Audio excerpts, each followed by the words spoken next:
السلام علیکم ورحمۃ اللہ وبرکاتہ۔ آپ سب کو کڈس اسٹوری بینک میں خوش آمدید۔ پیارے بچوں کی پیاری کہانیاں، امید ہے آپ سب خیریت سے ہوں گے۔ آج کی کہانی کا آغاز کرتے ہیں۔ آج کی کہانی کا عنوان ہے سمندر۔ ایک دفعہ کا ذکر ہے کہ ایک تاجر تجارت کی غرض سے بغداد پہنچا۔ اس تاجر کو بغداد پہنچنے کے بعد بادشاہ کے دربار میں پیش کر دیا گیا۔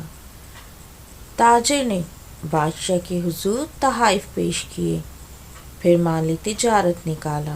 بادشاہ سلامت، یہ پانی سے چلنے والی گھڑی ہے، یہ قالین ہے جو خالص ریشم کے دھاگوں سے بنا ہے۔ بادشاہ نے مسکراتے ہوئے کہا، بہت خوب جناب، تمام چیزیں بہت عمدہ نایاب ہیں، لیکن یہ تو بتائیں کہ آپ کو اس ملک میں ہمارے شایان شان کوئی چیز نظر آئی؟ تاجر نے بادشاہ کو متاثر کرنے کے لیے کہا، یوں تو بادشاہ سلامت، آپ کے شایان بہت چیزیں تھیں، لیکن جو چیز مجھے پسند آئی اس کو حاصل کرنے کے لیے مجھے کچھ عرصے وہاں قیام کرنا پڑتا، جبکہ میرے پاس صرف 2 دن کا وقت تھا۔ بادشاہ نے پوچھا، اچھا وہ کیا چیز تھی؟ تاجر بولا، جناب وہ ایک موتی ہے، اور اس کی خاص بات یہ ہے کہ وہ دوسروں کو بانٹنے سے بڑھتا ہے، اس کو کوئی چرا بھی نہیں سکتا، اور اس موتی سے بہت سارے زیور بھی بنا کر پہنے جا سکتے ہیں۔ بادشاہ بہت متاثر ہوا اور کہنے لگا، میں اسے حاصل کرنا چاہتا ہوں۔ بادشاہ نے ایک خاص وزیر کو ضروری سامان و سواری اس ہدایت کے ساتھ رخصت کیا کہ اب وہ موتی لے کر ہی لوٹے۔ وزیر اپنے مقصد کے حصول کے لیے نکل پڑا۔ جنگلوں، سمندروں، پہاڑوں اور صحراؤں، غرض یہ کہ ہر جگہ کی خاک چھانی، ملکوں گھوما، ہر شخص سے پوچھا، مگر سب نے یہی کہا کہ ایسا کوئی موتی نہیں ہے جو چوری نہ ہو سکے اور اس سے بہت سارے زیور بن جائیں۔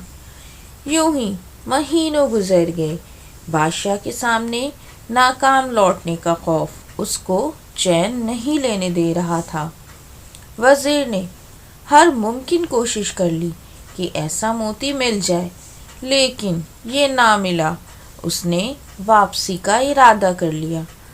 وزیر اپنی ناکامی پر زار و قطار روتا ہوا جنگل سے گزر رہا تھا۔ رات ہو چکی تھی اور وزیر بھی تھک گیا تھا۔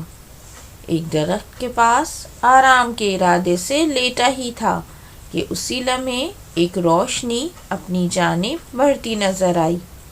پھر ایک خوبصورت آواز آئی، اے نوجوان، آپ کیوں رو رہے ہیں؟ میں اچھی پری ہوں، آپ کے ساتھ کیا مسئلہ ہے؟ میں آپ کی کیا مدد کر سکتی ہوں؟ وزیر نے اپنی کہانی کہہ سنائی کہ اسے جس موتی کی تلاش تھی وہ کہیں نہیں ملا۔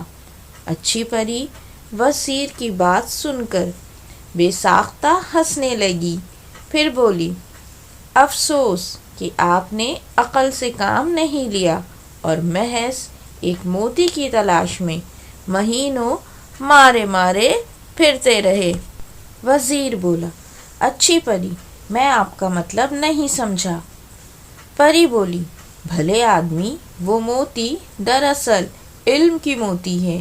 علم ایک ایسی شے ہے جسے ہزاروں نام دیے جا سکتے ہیں۔ کہیں اسے پھلدار درخت کہتے ہیں تو کہیں سورج، اور علم کو سمندر بھی کہا جاتا ہے، لیکن اسے کوئی چرا نہیں سکتا۔ وزیر نے حیرت سے پوچھا، لیکن اس سے زیور بنانے والی بات؟ پری نے مسکراتے ہوئے کہا، یاد رکھیں، ہر شے کی تاثیر کا تعلق اس کے نام سے نہیں بلکہ اس کی اندرونی خوبیوں سے ہوتا ہے۔ اسی طرح علم بھی ایک نایاب موتی ہے کہ یہ حاصل ہو جائے وہ اس سے ایسے ہی سج جاتا ہے جیسے انسان زیور پہن کر سجتا ہے، اور اسے کوئی چرا نہیں سکتا، بلکہ یہ تو بانٹنے سے بڑھتا ہے، گھٹتا بھی نہیں ہے۔ وزیر نے پری کا شکریہ ادا کیا، جس کے بعد اچھی پری وہاں سے غائب ہو گئی۔ وزیر اپنے ملک پہنچ کر بادشاہ کو علم کے موتی کے بارے میں بتایا۔ بادشاہ بھی پری کی باتوں کا قائل ہو گیا کہ صرف علم ہی وہ موتی ہے جسے کوئی چرا نہیں سکتا۔ جی پیارے بچوں، آپ سمجھ گئے ہوں گے کہ علم ایک ایسی موتی ہے جس کی چمک دمک زمین سے آسمان تک ہے، اور علم کی روشنی میں ہی انسان اس کائنات کے خالق و مالک تک پہنچ سکتا ہے۔ آپ سب سلامت شاد و آباد رہیں۔ چینل کو سبسکرائب کرنا نہ بھولیں۔ فی امان اللہ۔